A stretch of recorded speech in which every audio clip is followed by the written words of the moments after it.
अच्छे के साथ अच्छा करें, लेकिन बुरे के साथ बुरा नहीं, क्योंकि हीरे से हीरा तो तराशा जाता है, लेकिन कीचड़ से कीचड़ साफ नहीं होता।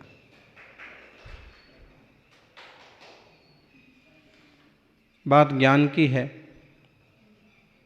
जीवन में उतरे तो भावलिंग हो जाए। अच्छे के साथ अच्छा करिए, करना ही चाहिए, लेकिन बुरे के साथ भी अच्छा करिए। अच्छे के साथ अच्छा करने वाले बहुत लोग मिल जाते हैं, लेकिन बुरे को झेल झेल करके भी बुरे को अच्छा बनाने वाले लोग बिरले मिलते हैं। जिनमें बुराइयां हों उन्हें भी हम संभालें, उनके साथ भी हम मिलजुल करके रह पाएं, एक बहुत बड़ी कला है ये भी।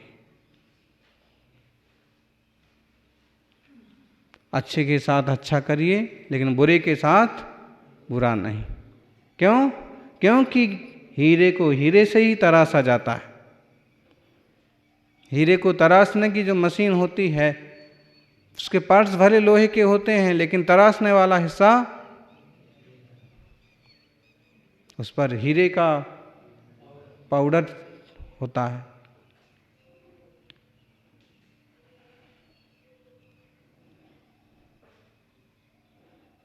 तो भले ही हीरे से हीरे को तराशा जाता है, ये बात सही है, लेकिन कीचड़ से कीचड़ कभी साफ नहीं होता। लेकिन वो जो कहते हैं कि अच्छों के लिए हम अच्छे हैं और बुरों के लिए हम बुरे हैं, वो कोई बात नहीं है। आप बुरों के लिए भी अच्छे बनो तो बात बनेगी। बड़े बड़े लोग चूक जाते इस मामले में। दिलवर के लिए दिलदार हैं हम, और दुश्मन के लिए तलवार हैं हम। दुश्मन है कौन? जब ये दृष्टि खत्म होती है तो सच्चा दिलवर कहलाता है, सच्चा मन वाला व्यक्ति हुआ।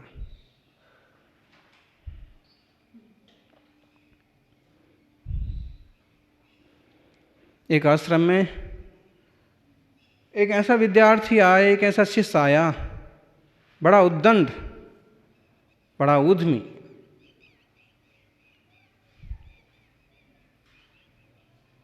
कभी किसी की किताब फाड़ देना, कभी किसी की चटाई छुपा देना, कभी किसी को गाली दे देना, कभी किसी को घूंसा मारना, और गुस्सा तो उसके नाक पर रखा रहता। गुस्सा नाक पर रखा रहता, इसका मतलब क्या हुआ कि उसको कहीं निकालने की जरूरत नहीं है, रखा ही हुआ है ऑलरेडी, बस करना है। ऐसा जबरदस्त कि आश्रम के काफ़ी सारे विद्यार्थी परेशान हो गए, छात्र परेशान हो गए, और उन्होंने गुरुजी को कहा, एक बार शिकायत की, फिर कोई और कारण पड़ा, फिर शिकायत की। गुरुजी कहते शांति रखो, धैर्य रखो। और उसने किसी का हाथ तोड़ दिया तो शिकायत की कि इतने तो हाथ तोड़ने लगा, ये तो सिर फोड़ने लगा। गुरुजी ने कहा कि धैर्य रखो, शांति रखो, सब ठीक हो जाएगा। फिर एक दिन उसने किसी का सिर फोड़ दिया तो सारे विद्यार्थी इकट्ठे हो गए और कहा कि अब आश्रम में से इसको निकालो, इसको यहाँ से निकालो, इसको भगा दो, उसके घर भेज दो। तो गुरुजी ने कहा कि भाई इसको घर नहीं भेज सकते, अगर ये घर चला जाएगा तो सिर कौन फोड़ेगा, फिर उठापटक कौन करेगा, ये दूसरी जगह चला जाएगा तो। गुरुजी ने कहा इसको घर नहीं भेजेंगे, तो विद्यार्थियों ने कहा कि तो फिर हम सब लोग चले जाएंगे। गुरुजी ने कहा कि भाई आप लोग भले चले जाओ। फिर वो आपस में विचार करने लगे कि इतना उपद्रवी है और बहुत ज़्यादा इंटेलिजेंट भी नहीं है, बहुत ज़्यादा सेवाभावी भी नहीं है, बहुत ज़्यादा समझदार भी नहीं है, जब देखो जब पिनकता है, जब देखो जब रूठता है, जब देखो जब तंग करता है, फुदकता है। फिर भी गुरुजी आखिर इसको क्यों नहीं छोड़ना चाहते, इसमें क्या कारण है? उनने आपस में विमर्श किया। किसी ने कहा कि गुरुजी अच्छे मन के हैं, इसलिए गुरुजी शायद इसका भला करना चाहते हैं।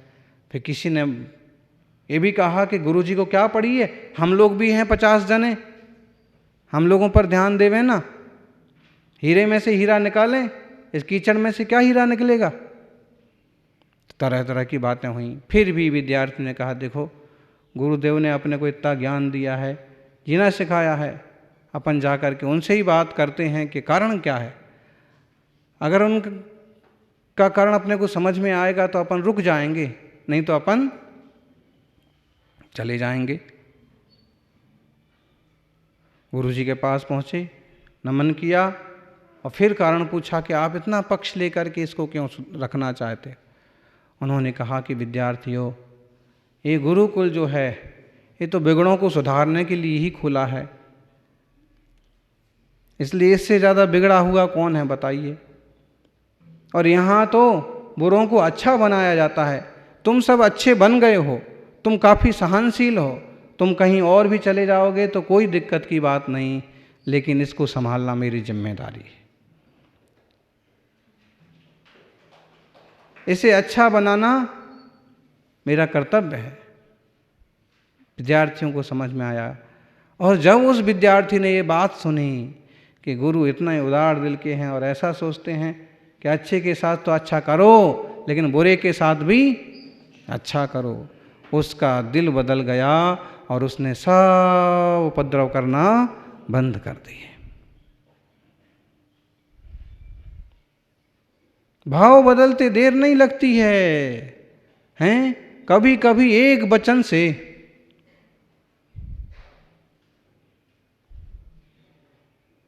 जीवन बदल जाता है।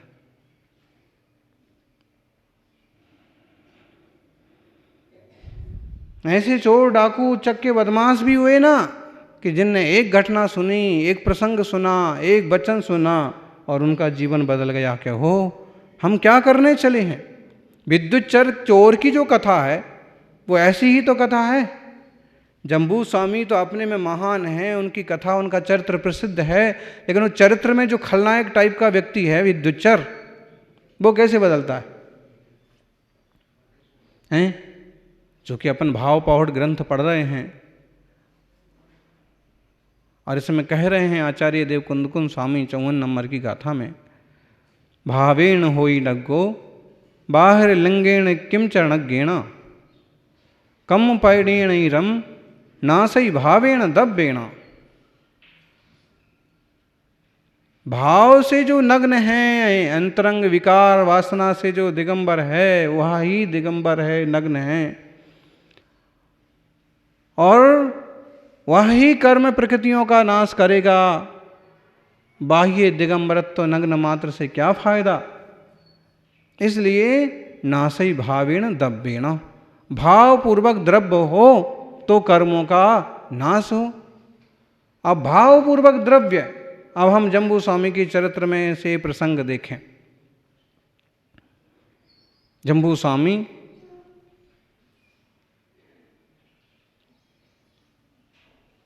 जिनदत्त सेठ के, जिनदत्ता माता के इकलौते पुत्र, मथुरा के नगर श्रेष्ठी,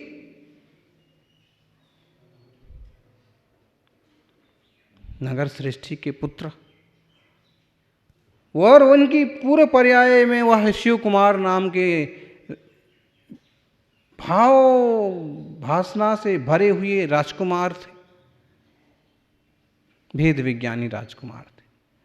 और वो संस्कार अभी तक बने हुए हैं कि वे केवल ध्यान, अध्ययन, चिंतन, मनन ही में ही लीन रहते हैं, आत्मशुद्धि का ही भाव करते रहते हैं, पुरुषार्थ करते रहते हैं।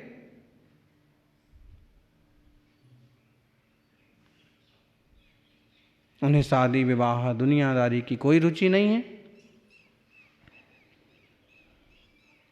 माता पिता ने खूब मनाया तो भी नहीं माने। उनने भगवान महावीर स्वामी के गणधर और गौतम गणधर के बाद वाले अनुबद्ध केवली, गौतम गणधर, महावीर स्वामी के गणधर, और फिर उनके बाद केवल ज्ञानी हुए। गौतम गणधर के बाद कौन हुए केवल ज्ञानी? सुधर्म स्वामी। सुधर्म स्वामी के दर्शन किए, उनका प्रवचन सुना, इतने प्रभावित हुए कि वह भी दीक्षा लेने को तैयार हो गए। माँ खूब मनाया, खूब मनाया। अंत में माता पिता ने इस बात पर हाँ भर दी कि ऐसा कर, जिन 4 सेठों से हम लोगों ने बात कर रखी है, जिनकी लड़कियां तुम्हारे बिना किसी और को अपना जीवन नहीं सौंपना चाहती हैं, अगर तुमसे शादी ना होगी तो वो किसी से शादी नहीं करेंगे, विवाह नहीं होगा उनका, तो तुम ऐसा करो, हमारे कहने से एक बार विवाह कर लो, फिर तुम्हारी जो मर्जी हो सो।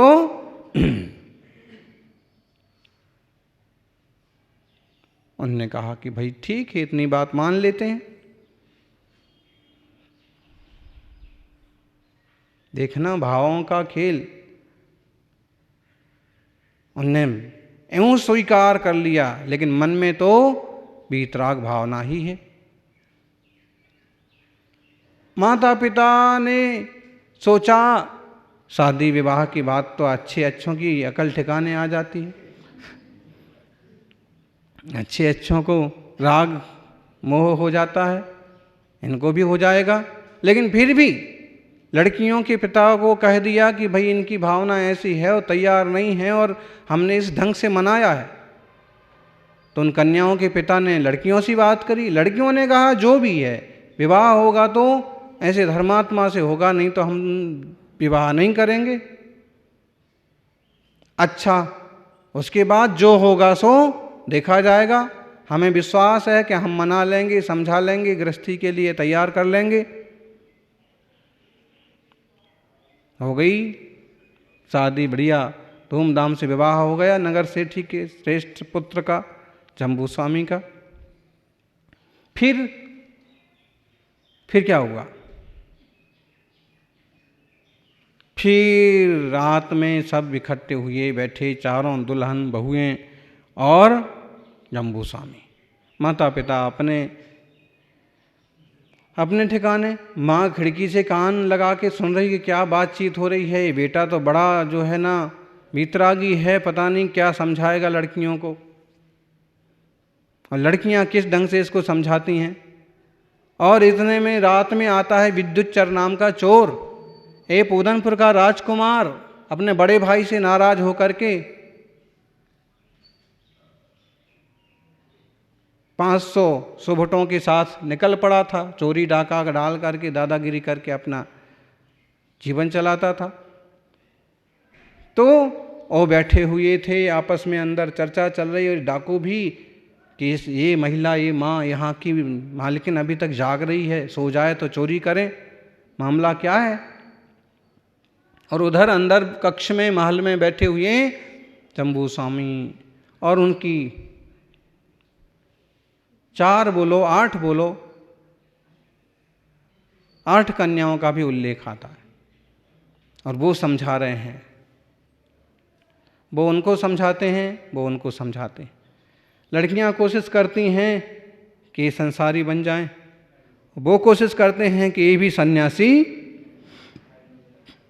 जब विद्युत चोर आता है और जागती हुई उस मालकिन को देखता है, सिठानी को, तो कहता है कि आप अभी तक क्यों जाग रही हैं। उसने चलो इतना तो व्यवहार निभाया कि मारने कूटने की बजाय पूछा, क्योंकि बड़े सेठी थे तो उनके यहाँ भी सैनिक तो, अंगरक्षक तो होंगे ही होंगे, लेकिन फिर भी तो उनको भी समझ में आया, उनको भी समझ में आया। उनने कहा कि भाई मेरा बेटा सुबह ही दीक्षा लेने की जिद पर अड़ा हुआ है, आज ही शादी हुई है, बहुएं मना रही हैं, लेकिन कुछ भी समझने को तैयार नहीं है। अगर तुमने बेटे को राजी कर लिया घर में रहने के लिए, तो तुम्हें जो चाहिए वो सब मैं ऐसे ही दे दूंगी, ले जाना, बस इसे मान लो। वो आ गया और मामा बन के आ गया। जब कोई दीक्षा लेने जाता है तो तरह तरह के रिश्तेदार पैदा हो जाते हैं। फिर उन्होंने कहा कि मामा अभी तक तो मैंने कोई मामा सुना नहीं था। तो माँ ने भी कहा कि भाई बहुत दूर का रिश्ता है, आता ही नहीं है मामा। अब मामा ने सुनानी चालू की कहानी। उसने अपने अपने ढंग से, अलग अलग ढंग से कहा है कि थोड़े से लाभ को, जो लाभ सामने है उसको छोड़ करके बड़ी चीज़ को पाने की कोशिश करना बेवकूफ़ी है। सामने जो भोग है उसे छोड़ करके तुम ज़्यादा कुछ पाने की कोशिश कर रहे हो, कोई बुद्धिमानी नहीं है। तो वो वैराग्य की कहानी सुनाते कि चौराहे पर रखी हुई रत्नों की राशि हम आगे जाएं और फिर वापस आके लेंगे, ऐसा सोच के चलेंगे तो मिलने वाली नहीं है। इस तरह की अनेक कहानियाँ कि वो उसको संसार में घसीटने की बात करता है। वो जम्बू स्वामी चरित्र पढ़ना कभी, बड़ा। और अंत में ये जो चोर मामा है ये भी हार जाता है। ये वो 8 कन्याएं और ये चोर के सारे साथी एक बैरागी जम्बू स्वामी जम्बू कुमार को तो नहीं समझा पाए, लेकिन भोर होते होते उनकी बात जरूर उन सब की समझ में आ गई कि मोक्ष मार्ग के अलावा जीव का हित और किसी तरह से नहीं हो सकता। जब भी कल्याण होगा तो देवशास्त्र गुरु की शरण में रत्नत्रय से ही जीव का कल्याण होगा। और अंत में जब सब के सब पराजित हो गए ज्ञान से, वीतराग विज्ञान से, तो माता पिता ने तो कोशिश अपनी कर ही ली थी। अब तो उनके पास कोई तीर बचे नहीं, ये आखिरी तीर थे। और लड़कियों ने, कन्याओं ने भी अपने अपने ढंग से, जिस ढंग से करना चाहिए कोशिश, हाव भाव, साजो श्रृंगार, राग द्वेष मोह के सारे अस्त्र सब विफल हो गए। क्यों? उनके पूर्व जन्म के की संस्कार और अच्छी होनहार। और उन्होंने कहा कि यह जीवन संसार विकल्पों में उलझने के लिए नहीं है, ये तो संसार से सुलझने के लिए है। और जो चोर अब तक खराब था, बुरा था, समझने के बाद भी जम्बू ने ये नहीं कहा कि तुम चोर हो, बदमाश हो, मामा बन के आ गए, ऐसा कुछ नहीं कहा। क्यों? बुरे को भी अच्छे ढंग से बदलने की कोशिश करो। और उनके उपदेश का ये प्रभाव हुआ कि चोर और चोरों के सरदार और सब चोरों ने विचार किया कि यह तो अरबों खरबों की संपत्ति, राजमहल छोड़ करके दीक्षा को जा रहा है और हम इसमें चोरी करने को आए हैं। धिक्कार है, जैसा यह महान आत्मा है हम भी इसका अनुसरण करेंगे।